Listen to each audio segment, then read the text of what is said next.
Hi friends! Welcome to part 2 of the 3-part series of making a comic with a friend. Now that Olivia and I have gone over the parts that I needed to be clarified on, I will proceed to draw the 6-panel comic. I'm really glad I was able to take reference photos of Olivia when she was here, so I didn't really have to do much guesswork on the anatomical positioning or the figure drawing aspect of this project, so it really was just using these reference photos to draw the second half of the comic. The first half is, like we had discussed in the first video, just shots of Echo Park and the actual restaurant scene. Just a matter of making sure that it looked cohesive all around.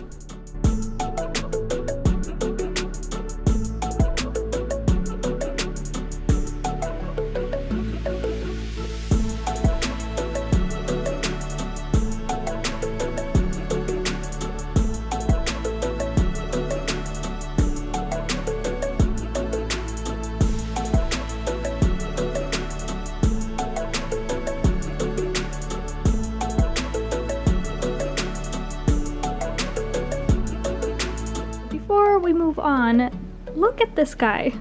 He is right on my feet.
Good morning, friends! I only have 2 panels left. I'm definitely over halfway there, and the harder panels have been done. The other ones are just gonna be shots of customers at the restaurant, so I don't foresee that taking too long. The other day I was thinking about how part of why I wanted to do this project with Olivia was to push myself to do certain panels that I wouldn't normally draw, and also to collaborate with someone else. And that is a very important skill to have as an artist who wants to work in production or work in other comic projects, just in general, social skills.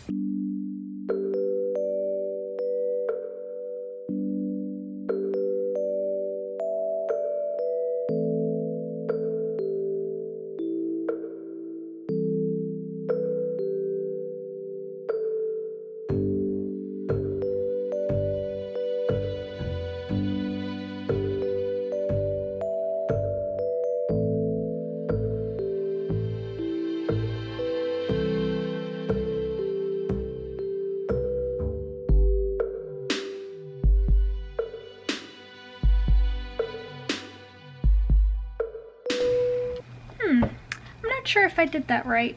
I was gonna do a very simple silhouette, but it's just very hard for me to imagine a restaurant scene without being extremely literal about it. And this is what I wanted to be doing for this project, is drawing things that I don't usually draw, and I never really draw restaurants, so this is a challenge. This is hard. I also drew a string of lights at the top because I felt like it was a little too empty at the top, but then I realized that I'm gonna be moving the character up and removing that top space, so I realized, like, I completely forgot about that. I'm not going to remove it because I might use it. If it's empty space, why erase it? As for that background, I'm not sure if it's any good. All those black lines might be really distracting, so I don't know. I don't feel super confident about this last panel. I also don't feel confident about solving these problems right now. Leave it to future Jasmine to deal with digitally. Sorry, babe.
you guys saw in my last video, the Making a Steampunk Illustration series, I mentioned how I started drawing the piece from the left onto the right because since I'm right-handed, I'm going to smudge anything that will get drawn on the right side first. So this is exactly why I should follow that rule. For this piece, I started with the bottom panels because they were just more fun, but this is the problem if you do that. You end up smudging your work.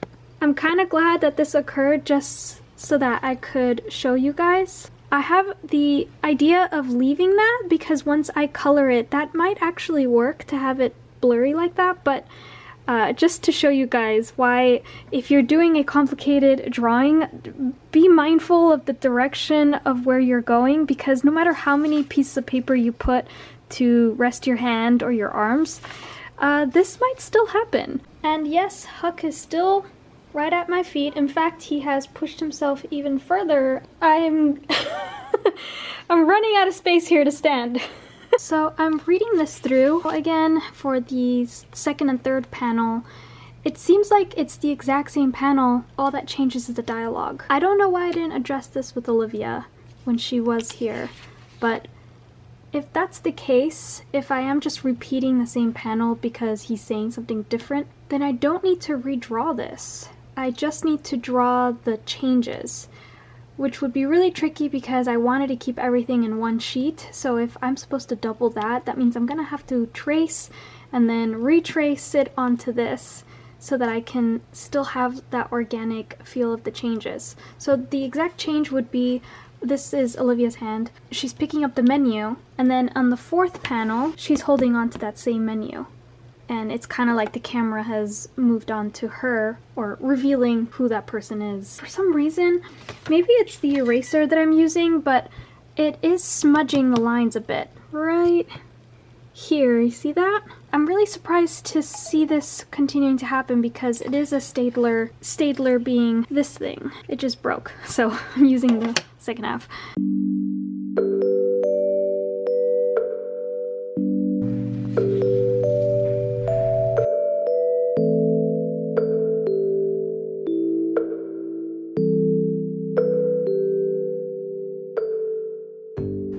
With that drawn, I really hope that makes sense. Basically what I've done is drawn the edges of what is missing. All I need to do is to draw the parts that are new to this panel. So obviously Olivia's gonna pull out the menu, so if I'm gonna reuse this panel, I need to draw in the parts that were behind the menu. I'm really hoping it's not gonna look wonky, but we'll see what happens. Anyways, stay tuned next week for the next vlog, because there you'll be able to see how the heck I'm going to scan this. As you might have figured, the scanner is not as big as this comic page, so that's going to be an interesting endeavor. After scanning, I'll be coloring it and then formatting it to make it look like an actual comic. If you're curious to see the whole process, come back next week. Oh, and don't forget to give this video a like and to subscribe to my channel. If you do subscribe to my channel, you'll get a notification when part 2 comes out. In the meantime, thanks for watching!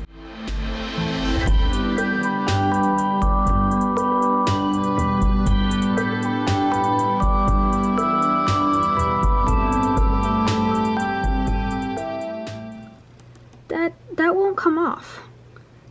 Like, no matter how well you erase it. So